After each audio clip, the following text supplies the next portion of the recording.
以前雄心萬丈，揚言要洗牌香港餐飲界嘅內地網紅品牌，而家正經歷一場慘烈嘅大撤退。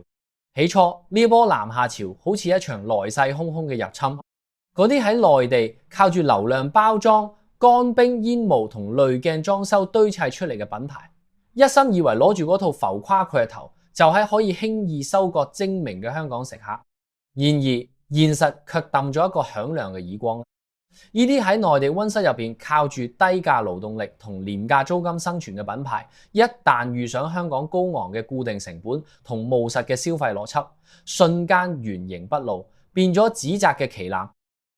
當初開業嗰陣鑼鼓喧天，唔到半年就陷入欠租、停業、走佬嘅狼狽循環。呢唔單止係一場商業潰敗，更加係內地式區頭經營喺香港依座專業城市面前遭遇嘅信譽破產啦。事實證明，冇真材實料，單靠打卡嗰套花家子，喺香港根本過唔到一個季度。舊年年中開始，有一波內地品牌雄心勃勃淡南下，想嚟香港吸金。檸檬茶、燒肉店、湘菜館，至少40幾個品牌開咗過百間分店，而且大都揀喺油尖旺呢啲最貴嘅地方。結果呢，檸檬茶品牌開業嗰陣大排長龍，一年唔到提前退租。西塔老太太喺內地要排隊2個鐘，嚟香港唔到半年，被爆欠租，業主重新招租。湘西菜炸雞店好多差唔到4個月就撤退。點解喺內地戰無不勝嘅品牌嚟香港就失靈咗啦？第一個坑，租金係食人嘅。喺旺角開一間普通嘅炒飯店，租金可能就要25萬港幣一個月。一份炒飯賣50蚊，你一日要賣幾多份先至賺夠租金？仲未計人工同水電。內地品牌習慣咗薄利多銷，但係喺香港高昂嘅固定成本令你根本冇薄利嘅空間。第二個坑，人工與服務嘅死循環。喺深圳，你數碼點餐，服務員隨叫隨到，態度客氣。喺香港，老闆為咗慳錢請唔夠人，一個人做3個人嘅嘢，態度自然好唔到去邊。內地嘅管理模式搬到香港，發現請唔到聽話又平嘅人手，最後搞到不倫不類。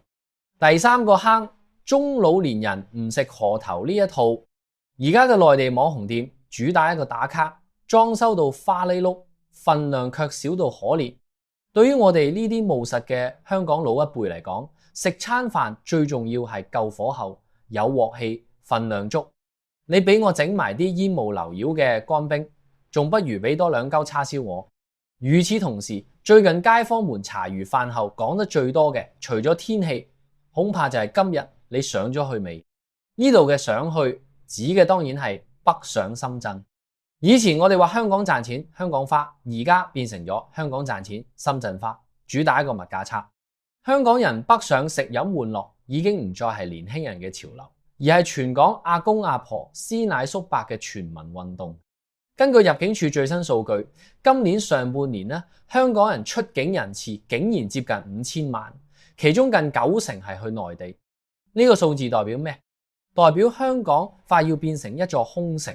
尤其是到咗週末，留喺香港嘅似乎只剩翻仲未買到跨境巴士飛嘅人。如果你問一個香港中老年人點解我係去深圳，得到嘅答案絕對唔止係平。而家嘅深圳為咗搶香港客，簡直去到卑躬屈膝嘅地步。舊年底開始，深圳試行即買即退嘅退稅政策。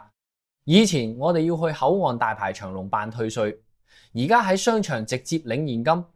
對精打細算嘅香港人嚟講，呢個相當於喺內地消費完臨走仲可以領封大利是。計落嚟，好多日用品嘅價格甚至比香港公價仲平。呢個邊個可以唔心動？陳太，香港一盒雞蛋要30幾蚊，呢邊平均落嚟先1蚊多一隻。香港洗潔精10幾蚊，呢邊大桶裝夠用半年。我坐2蚊巴士到口岸，過關就有接駁車，你話我點解唔上嚟？除咗價格，深圳而家嘅服務意識簡直係保姆級㗎。針對港人，各大商場出示回鄉證就送厚厚嘅現金券，驚我哋換錢麻煩，直接接受港幣，甚至俾出1:1嘅匯率。呢個變相就係打9折。甚至有啲餐廳為咗遷就我哋嘅口味，推出咗港人套餐，餐牌上特登標明繁體字，用粵語打招呼。反觀香港，內地嘅朋友嚟香港玩，稍為問多兩句，可能就要俾人加料冷眼。我哋本地人去茶餐廳食餐飯，趕到好似趕頭胎啖，伙計大聲呼喝搭台啦，快啲落單啦！兩相對比，聞者傷心，聽者流淚。香港消費者嘅錢難道就唔係錢咩？喺深圳歡天喜地過萬億消費總額嘅同時，香港嘅餐飲老闆們卻喺度暗自垂淚。如果你最近去旺角、灣仔或者元朗呢啲傳統嘅消費重災區行一圈，你會發現滿街都係旺鋪招租嘅牛皮癬。呢啲以前一鋪難求嘅黃金地段，而家變咗遊客打卡廢墟咁嘅景點，真係諷刺。點解香港鋪頭越開越少？有人話咧係港人北上，呢個確實係原因之一，但係更深層嘅原因係香港嘅租金同人工已經貴到反人類嘅地步。香港餐飲業要破局，唔可以只靠協會出嚟呼籲留港消費，道德綁架係冇用嘅，消費者係用腳投票嘅。目前嘅香港餐飲業正處於一個重新洗牌嘅陣痛期。嗰啲只會靠老名氣、靠收割遊客、態度傲慢嘅鋪頭被市場淘汰係必然嘅。我哋要改咩？服務態度嘅脫胎換骨。最近社交平台上有人話香港服務業嘅質素提升咗，甚至有人講笑話聲大大比日本大，態度比內地誠懇。呢個說明壓力真係到咗。嗰間喺中山賣牛雜嘅香港人感嘆得啱。香港餐廳如果仲覺得自己高高在上，淡就嚟間門唔遠啦。數碼轉型嘅大勢所趨，而家嘅阿公阿婆都會用手機數碼領優惠券啦。如果香港嘅餐廳仲堅持只收現金，唔搞外賣，冇會員優惠，嗰真係會俾時代拋落嚟。反攻深圳嘅性價比，最近香港亦都有餐廳打出反攻深圳嘅口號啦。例如消費滿100加1蚊就送一碟大蝦，呢個就係啱嘅思路。與其抱怨客人走咗，不如諗下點樣將客人嘅心留住。對於香港嘅中老年人嚟講，北上深圳已經唔單止係食餐飯咁簡單，呢個背後隱藏住香港生活質素嘅無奈。醫療，香港公立醫院睇個專科要等幾年，深圳嘅高端體檢中心、牙科診所唔單止環境好，價格仲只要香港嘅1/3。養老同樣嘅價格喺香港只能夠住個狹窄嘅床位，喺深圳可以住入大花園嘅養老院。社交，喺香港約幾個老友去飲茶，成日俾人催住走，喺內地揾個大商場坐一下午都冇人趕。呢種生活降維嘅吸引力係香港目前高地價、高生活成本模式無法抗衡嘅。我哋呢一代人辛苦咗一世，最後想要嘅無非就係物有所值同埋一份尊重。各位老闆，與其每日望住空蕩蕩嘅餐巷嘆氣，不如睇下嗰啲依然門庭若市嘅鋪頭。喺深水埗、喺大埔嘅嗰啲街坊小店啊，點解能撐住？因為佢哋賣嘅係人情味。老闆記得你飲茶要多奶少糖，伙計會關心你孫仔最近乖唔乖。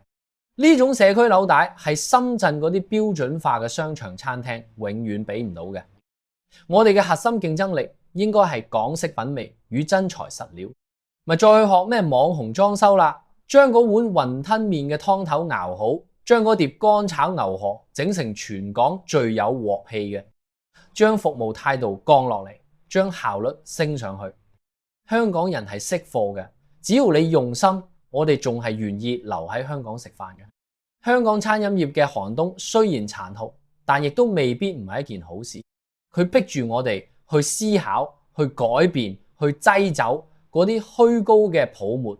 香港人最強大嘅地方就係變通。由以前嘅漁村到國際金融中心，我哋咩風浪未見過？